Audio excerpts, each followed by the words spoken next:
A black teenager in a hoodie approached a parked car, making everyone nervous. When they heard the desperate cries from inside, no one dared to move.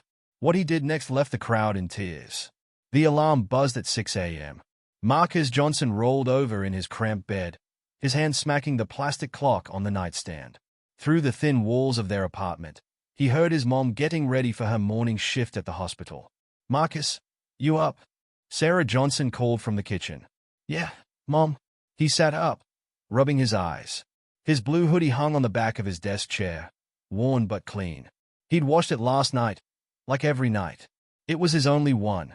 The morning routine played out like always. Shower, teeth, hoodie, backpack. His mom had already left a bowl of cereal on the table, the milk beside it so it wouldn't get soggy. "Got your homework done?" She appeared in the doorway, her nurse's scrubs crisp and fresh. "All set." Marcus spooned cereal into his mouth. "You working late again?" "Double shift." She sighed, checking her phone. Mrs. Rodriguez next door said she might need help with groceries today. "I'll stop by after school." His mom paused, hand on the doorknob. "Marcus, be careful out there, okay?" He knew what she meant. Every morning, the same warning. Ever since his dad died, she'd gotten more protective. 5 years hadn't changed that. The walk to school took exactly 23 minutes. Marcus timed it every day, keeping his head down as he passed the convenience store where Mr. Chen always watched him through the window. Past the coffee shop where people pulled their bags closer when he walked by. Around the corner where Officer Mills usually parked his patrol car. His phone vibrated. YouTube notification. Another first aid video he'd subscribed to. Marcus smiled, clicking save for later. He had a whole playlist now: basic life support, emergency response 101, CPR techniques. His dad would have loved those. "Hey, young man." Marcus looked up. Mrs. Thompson struggled with her grocery bags on her front steps, her gray hair escaping from its bun. "Need help, Mrs. Thompson?" She hesitated. They always did. Young black kid in a hoodie approaching.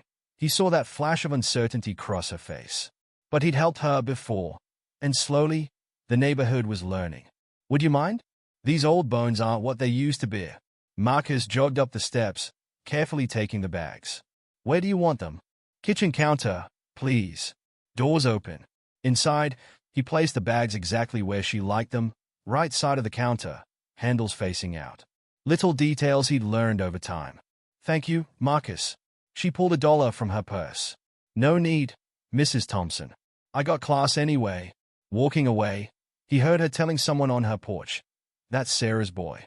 His father was a firefighter. You know." Jefferson High loomed ahead, all brick and metal detectors. Marcus pulled out his phone during lunch, propping it against his water bottle. The first aid video played silently, proper chest compression technique.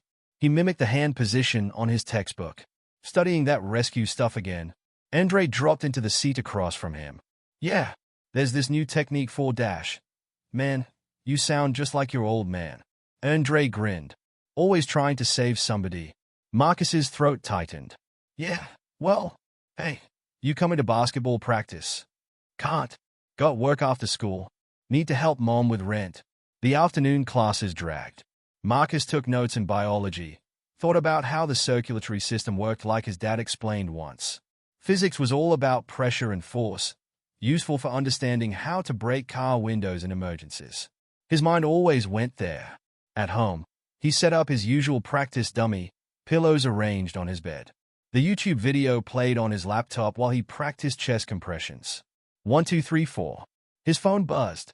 Text from Mom, working late. Dinner in fridge. Love you? Marcus texted back a heart emoji. The apartment felt empty without her. On his desk, his dad's old firefighter badge caught the evening light. He picked it up, thumb running over the numbers. "I'm trying, Dad," he whispered. "I'm trying to make you proud." Outside, sirens wailed in the distance. Marcus closed his eyes, remembering how his dad used to say every siren meant someone needed help. Someone needed saving. He didn't know tomorrow he'd hear a different kind of siren, a cry that would change everything. For now, he just practiced his compressions. 1, 2, 3, 4. Remember, guys, 30 compressions, then 2 breaths. Marcus demonstrated on the practice dummy at the community center. 5 kids watched him, their eyes wide. Saturday morning first aid class, his way of giving back. Can I try? Tommy, the youngest, raised his hand. Come on up. The 10-year-old positioned his small hands on the dummy's chest. His compressions were too shallow, but his determination reminded Marcus of himself at that age. Like this, Marcus guided Tommy's hands. Feel the rhythm? Just like Dad taught Dash, he stopped himself. Your dad was a firefighter, right? Another kid asked. Marcus nodded, his throat tight. Yeah, James Johnson. Station 23. The memory hit him like always, that last morning. Dad in his uniform, making breakfast. Remember, son, when someone needs help, you don't think. You act. Then the call came in. Structure fire. 4 people trapped. Only 3 made it out. Marcus. Tommy's voice pulled him back. Did I do it right? Yeah, buddy. Perfect. He checked his watch. Okay. Class dismissed. Practice those hand positions at home. Outside, his phone buzzed. Mom calling. Hey, sweetie. They need extra coverage at the hospital. Night shift. Again? That's 3 this week. Bills don't pay themselves.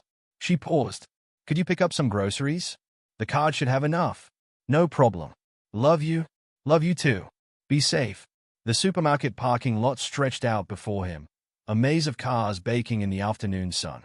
Marcus pulled his hoodie closer, even in the heat. Weird how a piece of clothing could feel like armor. A security guard watched him enter, speaking quietly into his radio. Marcus pretended not to notice. Aisle 3. Bread. Aisle 5. Pasta. Aisle 7. Can I help you find something? The guard. Badge read Wilson. Just getting groceries. Marcus held up his mom's list. Wilson followed him to the checkout. The cashier scanned each item slowly, eyes flicking between Marcus and the guard. The card worked, thank God. Nothing worse than a declined card with everyone watching. Outside, another guard trailed him across the parking lot. Young man. Marcus turned. A different guard. Need to check your bags. Already showed the receipt inside. Store policy. His dad's voice in his head. Sometimes you gotta swallow your pride, son. Pick your battles. Marcus handed over the bags. The guard rifled through them, comparing items to the receipt. People walked by, staring. Some took out their phones. All clear. The guard handed the bags back without looking at him. Marcus walked home, the plastic handles cutting into his palms. The apartment felt emptier than usual. He put away the groceries, muscle memory taking over. Mom's protein bars in the left cabinet. Bread on top of the fridge. Pasta. A siren wailed outside. Not fire or police. Ambulance. His hand found the scanner app on his phone automatically. Unit 47 responding. Possible cardiac arrest. Marcus closed his eyes, remembering his father's scanner. How they'd listened together. Dad explaining each code. That's what you want to do, right? Help people. The memory played like a movie. 12-year-old Marcus nodding eagerly. I want to be just like you, Dad. Better. His father had smiled. Be better. The app crackled. Unit 47 on scene. Beginning CPR. Marcus's hands moved instinctively, practicing compressions on the kitchen counter. 1, 2, 3, 4. His phone buzzed again. Text from Andre. Basketball tomorrow. Can't. Community center. Man, you never hang anymore. How could he explain it? That every free hour meant either earning money or learning to save lives. That his mom's double shifts barely covered rent. That sometimes, when he closed his eyes, he still saw the news footage of Station 23 burning. Instead, he just texted back, next time. The evening stretched ahead. Homework. YouTube tutorials. Practice dummy. His routine since Dad died. While other kids played video games or hung out at the mall, he studied chest compressions and rescue breathing. Mrs. Rodriguez next door started coughing again. The walls were thin enough to hear everything. Marcus grabbed a glass of water and his key. Mrs. Rodriguez. He knocked softly. It's Marcus. The old woman opened the door, still coughing. Oh, Marcus. You're an angel. He helped her to her chair, handed her the water. Did you take your medication? She nodded, sipping slowly. Just like your father, always checking on people. The words stung like they always did, but he smiled anyway. Back in his apartment, Marcus pulled up his practice videos. A new one about vehicle emergencies caught his eye. breaking car windows safely in crisis situations. He clicked play, not knowing how soon he'd need this information, not knowing that tomorrow, walking through that same parking lot, he'd hear a sound that would test everything he'd learned. For now, he just watched and learned, one video after another, until his mom's key turned in the lock at midnight. "You're still up?" She looked exhausted. "Just studying." She kissed his forehead. "My boy." So much like him. Marcus waited until she went to bed before whispering to the empty room. "I hope so, Mom.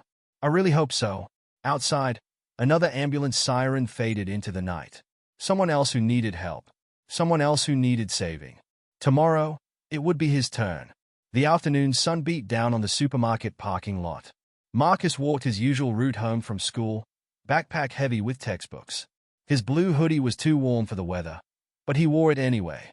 A car alarm chirped nearby. Marcus kept his eyes forward, conscious of how it looked. Young black man, parked cars, people watching. Always watching. Then he heard it, a sound that cut through everything else. A cry. High-pitched. Desperate. He stopped. The cry came again, weaker this time. A baby's cry. Marcus turned slowly, scanning the rows of cars. The sound came from a silver SUV 3 spaces away. Through the window, he saw movement, a small arm flailing. His heart stopped. A baby. Alone. In a locked car. In this heat. People walked past, shopping carts rattling. Did nobody else hear it? "Hey!" Marcus called out. "Is this anybody's car?" A woman clutched her purse closer and hurried away. A man glanced over, then looked away quickly. Marcus approached the SUV slowly, hands raised where people could see them. The baby's cries grew weaker. "Call 911, he shouted to no one in particular. "There's a baby in here." Now people noticed. Phones came out, but not to call for help. To record. The black kid near the car. "Hey, get away from there." Someone shouted. "He's trying to break in. Somebody stop him." Marcus pressed his face against the window. The baby looked about 6 months old, face red and sweaty. The car had to be over 100 degrees inside. His phone was already in his hand, 911 dialing. 911, what's your emergency? There's a baby locked in a car at Walker's supermarket parking lot. The baby's in distress. We need help now. Officers are on their way. Do not attempt to dash. Marcus saw the baby's eyes starting to close. "No time," he muttered, ending the call. The crowd grew larger. Phones recording. Voices rising. "What's he doing? Somebody get security." Marcus's hands shook as he pulled up the video he'd watched last night. Car windows. Emergency brakes. Weak points. "Stand back," he shouted. "I'm breaking the window. Don't you dare." A man stepped forward. "Security's coming. The baby will die before they get here." Marcus's voice was calmer than he felt. His eyes found the corner of the passenger window, the weakest point.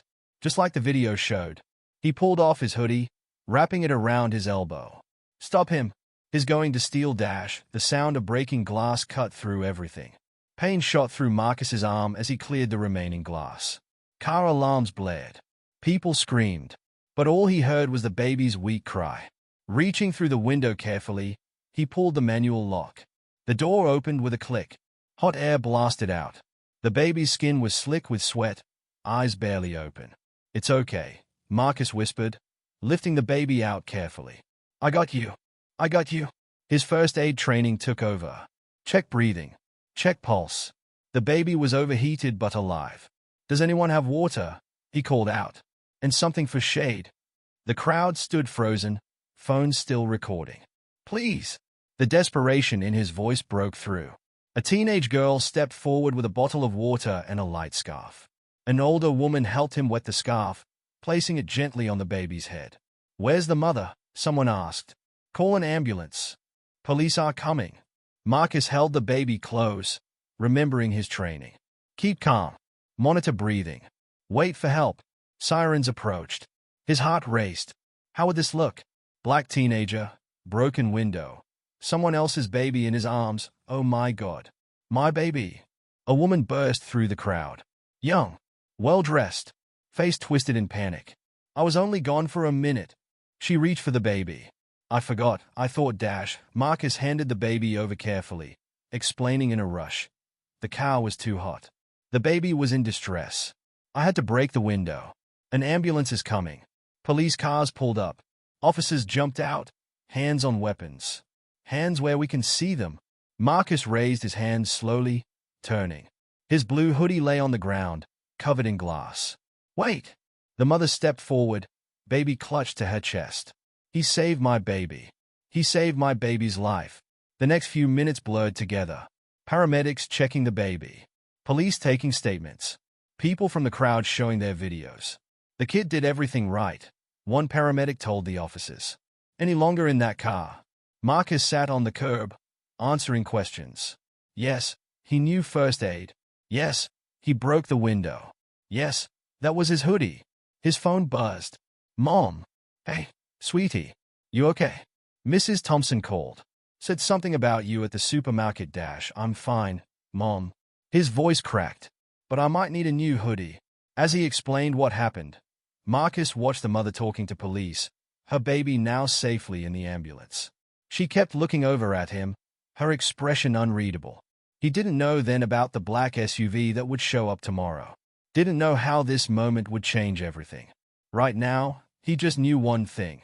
For the first time since his father died, he'd truly helped someone. Truly saved someone. And somewhere, he hoped, his dad was proud. Marcus's hands wouldn't stop shaking. Glass crunched under his shoes as he stood by the silver SUV. The baby's cries now weaker than before. Someone time this, he called out to the crowd. I need to know how long the baby's been in distress.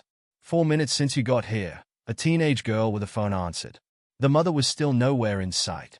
Every second felt like an hour. Marcus glanced at the broken window, then at the baby. The car's interior was like an oven. I'm going in. He reached through the broken window carefully, avoiding the sharp edges. The heat hit him first, suffocating, thick. The baby's face was bright red, clothes soaked with sweat. Hey there, little one. His voice shook. Let's get you out of here. The car seat straps fought him. His fingers slipped on the buckles, clumsy with panic. Focus. Just like practice. One step at a time. Is he stealing that baby? Someone stop him. No. Wait. Look. The baby needs help. The voices blurred together. Marcus blocked them out, focusing only on the task. The buckle finally clicked open. Got you, he whispered, lifting the baby out. So small. So hot to the touch. Emergency assessment. Just like the videos. Breathing, rapid but present. Pulse, fast. Skin, hot and dry, bad sign. Where's that water? He called out. The teenage girl who'd been timing pushed forward with her water bottle. An older woman offered a light scarf. Wet the scarf, Marcus instructed. We need to cool them down slowly. Not too cold. Room temperature water. His hands moved automatically, remembering every training video he'd watched. Place wet cloth on pulse points. Monitor breathing. Keep calm. What's your name? He asked the teenage girl. Lisa. Lisa. Keep timing. How long now? 7 minutes. The baby's crying grew stronger, a good sign. Marcus cradled them carefully, maintaining the cooling process. Sirens wailed in the distance. My baby. Oh God, my baby. A woman burst through the crowd. Designer dress, high heels, face twisted in panic. The mother. I was only gone for 5 minutes. She reached for the baby. I had to run back inside. I forgot my wallet. I thought, oh God, Marcus said firmly, still holding the baby. Your child needs medical attention. Please wait for the paramedics. She froze, mascara running down her face. But 10 minutes total exposure, Lisa called out. Temperature was 94 degrees outside. The sirens grew louder. Red and blue lights flooded the parking lot. Police. Everyone stepped back. 3 patrol cars. An ambulance. Marcus's heart pounded. Still holding the baby, he turned slowly to face the officers. Hands where we can see them. Put the baby down. Step away from the vehicle. The commands overlapped. Marcus stayed perfectly still. Officers, he said clearly. This baby needs immediate medical attention for heat exposure. I'm trained in basic first aid. I'm going to walk slowly to the paramedics. The mother found her voice. He saved my baby. Please. He broke the window to save my baby. Paramedics rushed forward. Marcus transferred the baby carefully, explaining everything. Approximately 10 minutes exposure. Temperature over 90 degrees. Basic cooling measures applied. Breathing and pulse maintained throughout. One paramedic nodded approvingly. You did good, kid. Real good. The police holstered their weapons but kept watching. Marcus heard car doors slam, more sirens approaching. Son, an officer stepped forward. We need to take your statement. The questioning lasted 20 minutes. Marcus explained everything. His first aid training. The videos. Breaking the window. The crowd's phones kept recording. Those videos show everything, Lisa spoke up. He saved that baby's life. We all watched him do everything right. The mother hadn't left the ambulance's side. She kept looking over at Marcus, crying as she talked to another officer. Marcus's phone buzzed again. Mom, honey, Mrs. Thompson just called about some commotion at the supermarket. Are you okay? He looked down at his hands, still shaking slightly. Yeah, Mom, I'm okay. But something happened. Are you hurt? No, but remember how Dad always said sometimes you don't think, you just act. Silence on the line. Then, softly, tell me everything. As Marcus explained, he watched the ambulance doors close. The mother climbed in front, still looking back at him. One of the paramedics approached. Hey, kid, the baby's going to be fine. You kept your head in there. We could use more people like you. Marcus nodded, throat tight. Thanks. No, thank you. You did everything right. Your training showed. Training. YouTube videos and practice dummies. His dad's old manuals.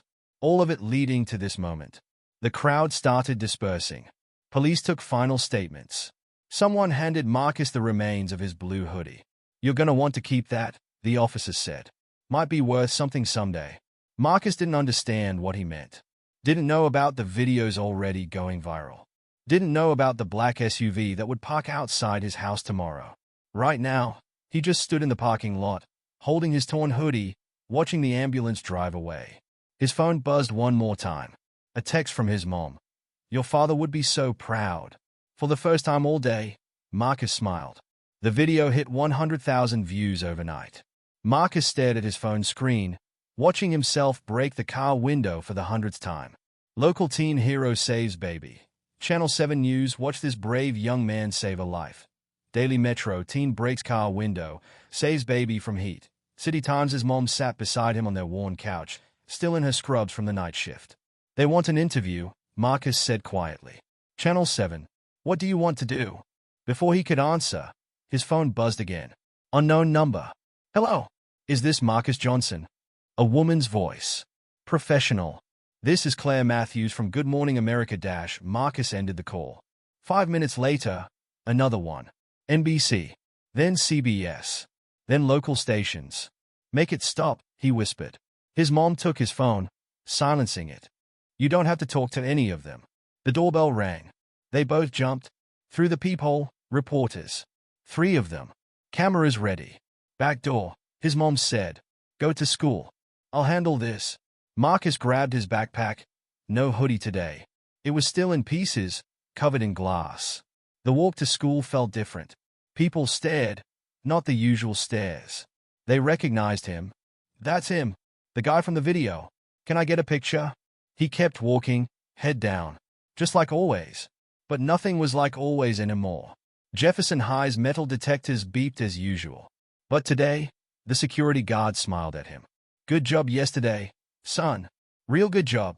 First period, world history. Marcus slid into his seat as whispers followed him. Mr. Johnson. The teacher cleared his throat. Would you mind telling the class about what happened yesterday? I'd rather not. More whispers. More stares. His phone vibrated in his pocket. Text from Andre. Bro, you're everywhere. Even ESPN picked it up. ESPN? For breaking a car window? Lunch couldn't come fast enough. Marcus headed for his usual quiet corner. But Principal Stevens intercepted him. Marcus, could you come to my office? The principal's office was cold. Too many people. The superintendent. 2 board members. A police officer. Extraordinary actions yesterday, Stevens began. The school board wants to recognize Dash. No thank you. Marcus stood up. I just did what anyone would do. Not anyone would. The officer spoke up. Most people just filmed it on their phones. Back in the hallway, More stares. More whispers. A freshman girl asked for his autograph. His phone kept buzzing. Social media notifications. Friend requests. Messages from strangers. One message caught his eye. From the baby's mother. My son's name is James. He's doing fine. Thank you isn't enough. Please call me. Marcus's hands shook. James. Like his dad. Another message popped up. Local news. Hero Teen's father was firefighter who died saving others. They'd found that connection. Of course they had. His mom called during 6 period. Honey, there are reporters outside the apartment. I'll stay at Andre's. No need. Mrs. Rodriguez is letting you use her back door. After school, Marcus walked home the long way. Past the supermarket. The silver SUV was gone. But people hung around, taking photos of the spot. A black SUV caught his eye. Tinted windows. Government plates. It turned the corner slowly. Mrs. Rodriguez waited at her back door. Such a good boy, she said, hugging him. Just like your father. Inside his apartment, Marcus finally checked his phone again. 52 missed calls. 147 messages. Thousands of notifications. The baby's mother had texted again. The doctor said 5 more minutes and, please, let me thank you properly. Marcus typed back, I'm glad James is okay. His mom came home early, fighting through reporters. Channel 7 is offering money for an exclusive. No. Marcus dash. Dad wouldn't have wanted money for saving someone. She hugged him tight. No. He wouldn't have. That night, Marcus couldn't sleep. His phone kept lighting up. The torn hoodie lay on his desk, glass still embedded in the fabric. A car engine rumbled outside. Marcus looked out his window. The black SUV from earlier. Parked across the street. 2 men in suits stepped out. His phone buzzed one last time. A text from an unknown number. Your father would be proud. We'd like to talk to you about following in his footsteps. Marcus stared at the message, then back at the SUV. Tomorrow, those men would knock on his door. Tomorrow, everything would change again. But tonight, he just watched them through his window, wondering if this was what his father felt like before his first rescue. This mix of fear and certainty. This knowing that life was about to shift. His mom's voice came from the doorway. Can't sleep. Mom, I think something's about to happen. She joined him at the window, saw the SUV, and smiled. Something already did. Baby. Something already did. The knock came at exactly 9 a.m. 3 sharp raps on the apartment door. Marcus's mom answered, still in her nightgown. Can I help you? 2 men in dark suits. Official badges. The taller one spoke first. Mrs. Johnson?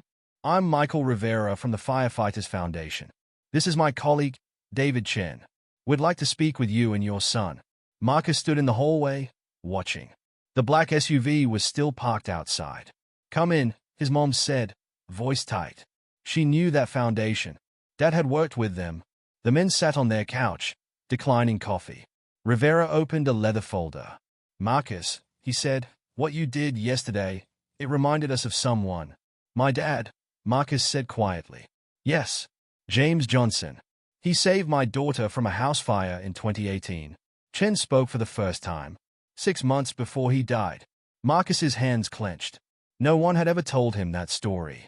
The foundation keeps track of legacies, Rivera continued.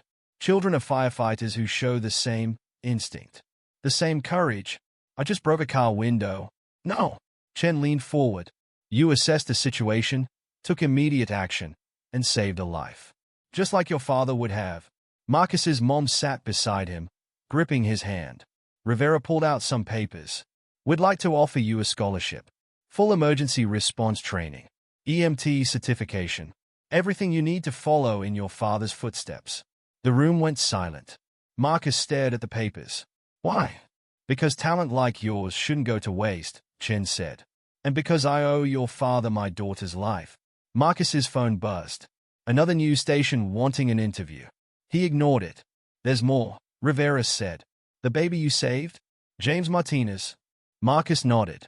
His father is Peter Martinez, chief of Station 23, the same station where Dad had worked, where he had died.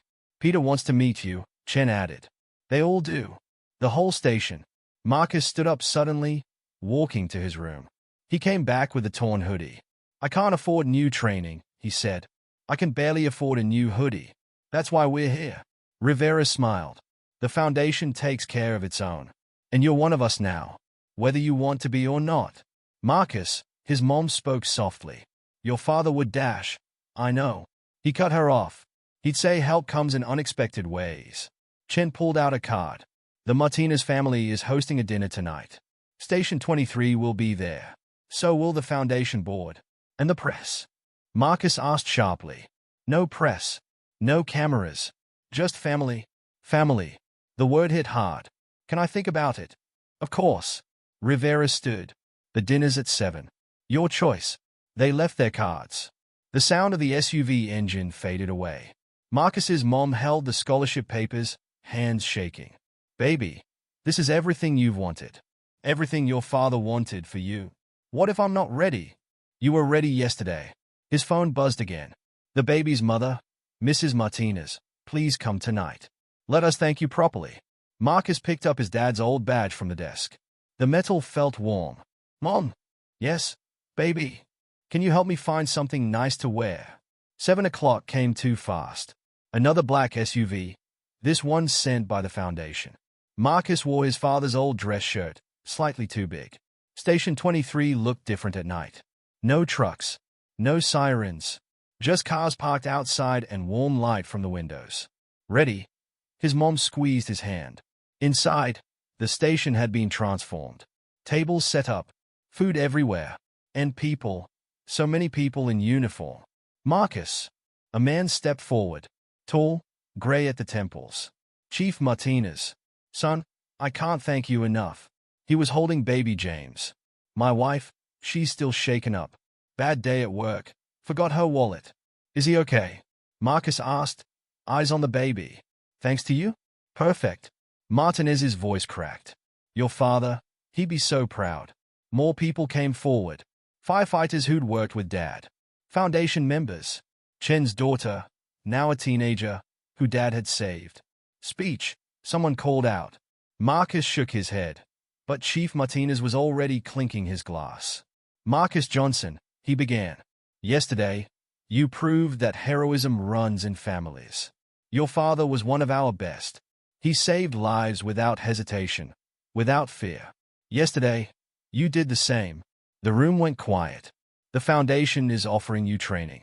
Station 23 is offering you a home. Whatever you decide, know this, you're already one of us. Marcus looked around the room. At these people who'd known his father, who'd fought fires with him, who'd lost him. His voice shook. I'm not my dad. No, Chief Martinez said softly. You're your own kind of hero. Later that night, driving home, Marcus held the scholarship papers. Mom? Yes, baby. I think I want to do it. She wiped tears away. Your father always said you'd find your way. The torn hoodie lay in Marcus's lap. A reminder of one choice, one moment that changed everything. Tomorrow, he'd start training. Tomorrow, he'd begin a new chapter. But tonight, in the back of the SUV, he just held that hoodie and smiled. Sometimes help comes in unexpected ways. Sometimes heroes aren't born. They are built, one broken window at a time. The training center loomed ahead, 3 stories of red brick and steel. Marcus stood in the parking lot, wearing new boots and a clean uniform. The Foundation logo patched on his sleeve. You're early, a voice called out. Chief Martinez walked up, baby James in a carrier on his chest. Couldn't sleep, Marcus admitted. Neither could your father, his first day. Martinez adjusted the baby's straps. Come on, let me show you around before the others arrive. Inside, the center smelled of rubber mats and sweat. Training dummies lined one wall. CPR mannequins another. This is where it starts, Martinez said. Basic life support. Emergency response. Everything you need to know. Marcus touched a dummy's chest. Different from his pillows at home. Thought I might find you here early. Marcus turned. David Chen stood in the doorway, his daughter beside him. Sarah wanted to wish you luck, Chen said. The teenager stepped forward. Your dad pulled me out of my bedroom window. I was 7. The smoke was so thick I couldn't see, but he just kept talking to me. Kept me calm. Marcus's throat tightened. More people arrived. Other trainees. Instructors. All watching him. Johnson. An instructor checked his clipboard. You're with me first. Basic life support. The morning blur, CPR techniques. Rescue breathing. Chest compressions. Your form is good, the instructor noted. Been practicing. YouTube videos. Every night. Lunch break came too fast. Marcus sat alone, reviewing his notes. Mind if we join you? Two other trainees. Both about his age. I'm Mike, the taller one said. This is Jenna. We saw the video. Marcus tensed. Not that video, Jenna added quickly. The one of your dad. Station 23's memorial. Oh, my mom was trapped in that building too, Mike said quietly. Your dad got her out before he went back in for the others. The afternoon, emergency vehicle operations. Marcus learned about ambulance equipment, response protocols. You're a natural, the instructor said. Must be in the blood. By 4 o'clock, his muscles ached. New bruises from practice carries. Rope burns from rescue knots. His mom waited outside in their old car. How was it? Marcus buckled up, still in uniform. Hard. Good hard. Chief Martinez called. Said you did great. I messed up the backboard lift. Dropped the dummy. First day? Baby. Just the first day. At home, Marcus headed straight for his room. The torn hoodie hung on his wall now. A reminder. His phone buzzed. Text from Chen. Board meeting tomorrow. They want to meet their newest scholar. Another text. From Mrs. Martinez. James smiled when I showed him your picture. He knows his hero. Hero. The word still felt wrong. Marcus pulled out his dad's badge, now hanging next to the hoodie. Did it feel this big to you? He asked the empty room. This heavy. His mom appeared in the doorway. Want dinner? Later. Got studying to do. She watched him pull out the training manuals. You know, your father used to study like that. All night sometimes. Did he ever doubt? She sat on his bed. Every day. That's what made him good. He knew what was at stake. Marcus opened the first manual. Basic life support protocols. Get some rest too, his mom said. Tomorrow's another day.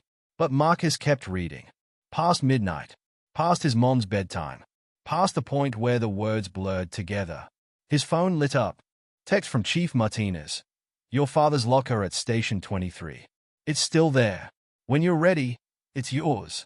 Marcus stared at the message. Then at the hoodie. Then at the badge. A siren wailed somewhere in the city. Just like always. But now he understood better what those sirens meant. What his father heard in them. What he was starting to hear too. Someone needed help. Someone needed saving. And maybe, just maybe, he was finally ready to answer that call. Tomorrow would bring more training. More challenges. More chances to doubt. But tonight, surrounded by manuals and memories, Marcus Johnson started to believe. Not that he was his father, but that maybe, just maybe, he could be something just as good. His own kind of hero. One page at a time. One life at a time. One siren at a time. Remember your rescue breathing, Marcus demonstrated on the practice dummy.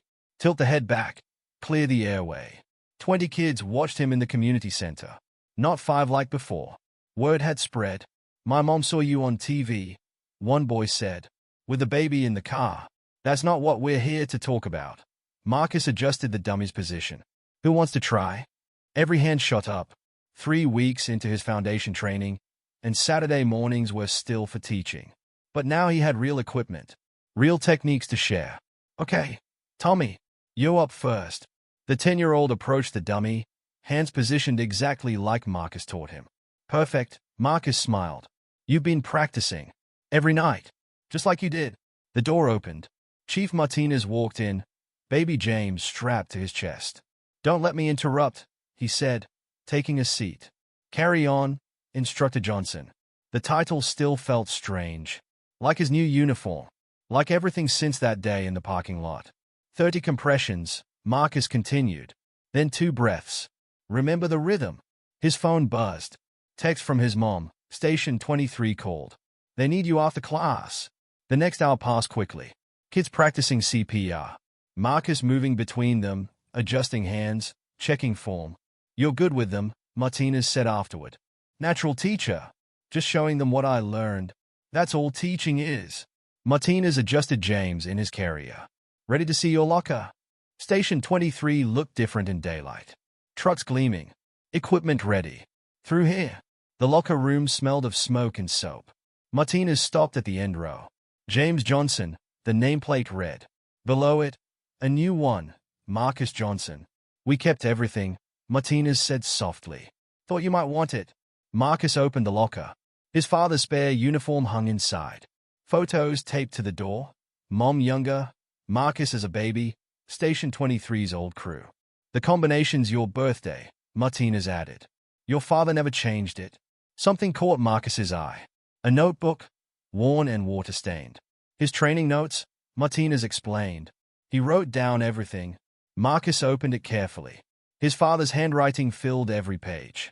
Remember, when someone needs help, you don't think. You act. Marcus read aloud. His favorite saying.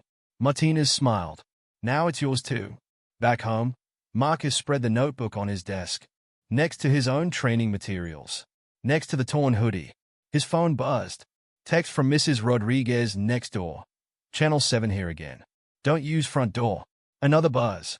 Andre, bro, they're using your video in first aid classes now. You're famous. Marcus ignored both messages, reading his father's notes. His mom came home from her shift. You okay, baby? You've been quiet. Dad wrote about his first rescue. Marcus showed her the notebook. He was scared too. She sat beside him. Of course he was. Fear keeps you smart, keeps you careful. But he still went in, just like you still broke that window. Marcus touched the hoodie on the wall. I get it now. Why he did it? Why he went back in that last time? Because someone needed help. Yeah. Marcus closed the notebook. Simple as that. Monday morning. Training center. Marcus arrived early, like always. But today was different. Today he wore his father's spare uniform. Today he carried both notebooks, his and his dad's. Looking good, Johnson, Mike called out. He and Jenna waited by the door. Inside, Chief Martinez stood with the instructors. Today, he announced, we start practical scenarios. Real situations, real responses. The morning flu. Mock rescues. Emergency simulations. Everything Marcus had trained for. Scene assessment, the instructor called out. What do you see, Johnson? Marcus scanned the setup. Car accident scenario. Trapped victim. His father's voice in his head. Don't think. Act. Primary survey. Marcus moved forward. Checking airway, breathing, circulation. Perfect, the instructor noted. Just like your old man. Afternoon brought more challenges. More scenarios. More chances to prove himself. Then Martinez pulled him aside. Got something to show you? In the chief's office, a framed photo, the silver SUV, the broken window, Marcus holding baby James. This stays here, Martinez said. Reminder of why we do this.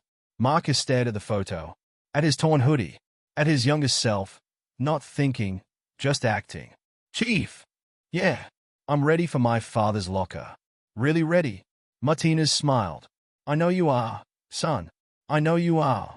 That evening, Marcus hung his new uniform next to the hoodie. Old and new, past and future. His phone buzzed. Text from the foundation.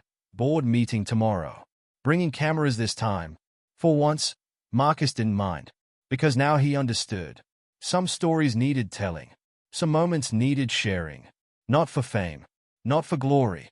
But because sometimes people needed to see that heroes didn't always wear uniforms, sometimes they wore hoodies. And sometimes, when someone needed help, they didn't think. They just acted. The graduation ceremony filled Station 23's main bay. Fire trucks moved outside, replaced by rows of folding chairs.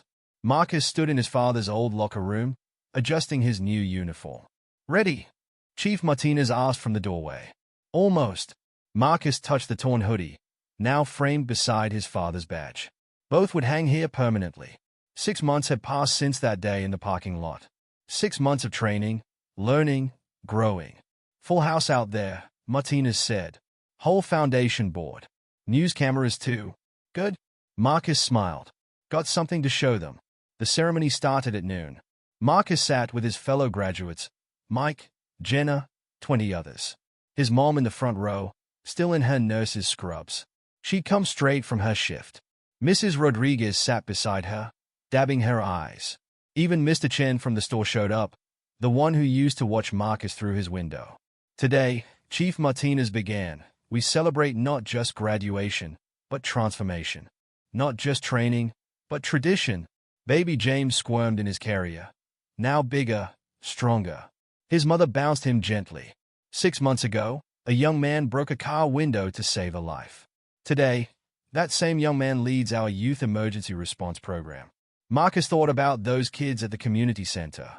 Tommy mastering CPR. Others learning rescue breathing. A new generation understanding what it meant to help. Marcus Johnson, Martinez called out. Would you join me? Standing at the podium felt strange. All those eyes. All those cameras. My father, Marcus began, voice shaking slightly, used to say that when someone needs help, you don't think. You act. The room went quiet. I didn't understand what he meant. Not really. Not until that day in the parking lot. Not until I heard a baby cry and everything else just stopped. He looked at his mom. At baby James. At the torn hoodie in its frame. People asked if I was scared. Breaking that window. Reaching in. Of course I was. But fear doesn't matter when someone needs help. My father taught me that. This station taught me that. And now we get to teach others. Martinez handed him a certificate. A new badge. A future. Station 23, Marcus continued, kept my father's locker. Kept his memory. Kept his spirit of service alive. Today, that locker belongs to a new generation. To everyone who sees someone in trouble and doesn't think, just acts. Applause filled the bay. Cameras flashed. But Marcus wasn't done. Tomorrow, we start a new program. Emergency response training for high school students. Free classes. Real equipment. Real skills. He gestured to Tommy in the audience. To the other community center kids. Because heroes don't come from nowhere. They come from neighborhoods like mine. From families like yours. From moments when someone needs help and someone else answers. More applause. His mom crying now. Mrs. Rodriguez too. My father died saving others.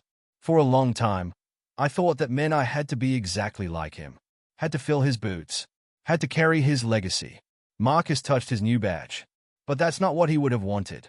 He would have wanted me to be myself. To find my own way to help. My own way to serve. Baby James let out a happy squeal. Everyone laughed. So yes, I'm James Johnson's son. Always will be. But I'm also Marcus Johnson. And today, that's enough. The ceremony ended with pictures. Handshakes. Hugs. Your father, Martinez said quietly, just became the proudest man in heaven. Later, Marcus stood in his father's, no, his locker room. New uniforms hanging clean. Old hoodie framed above. His phone buzzed. Text from the community center. Kids can't wait for Monday's class. Instructor Johnson. Another buzz. Local news. Teen Hero graduates. Launches youth program and another. His mom. Baby, your father sees you. He knows. Marcus touched the hoodie one last time. Glass long gone, but memory eternal. Outside, a siren wailed. Someone needed help. Marcus Johnson, badge shining, uniform pressed, walked out of Station 23. Ready to answer the call. Ready to help. Ready to be himself. Behind him, the torn hoodie hung in its frame. Below it, a simple plaque. Sometimes heroes wear hoodies. Sometimes they wear uniforms. Always, they answer the call. In memory of James Johnson, in honor of Marcus Johnson, Station 23 forever.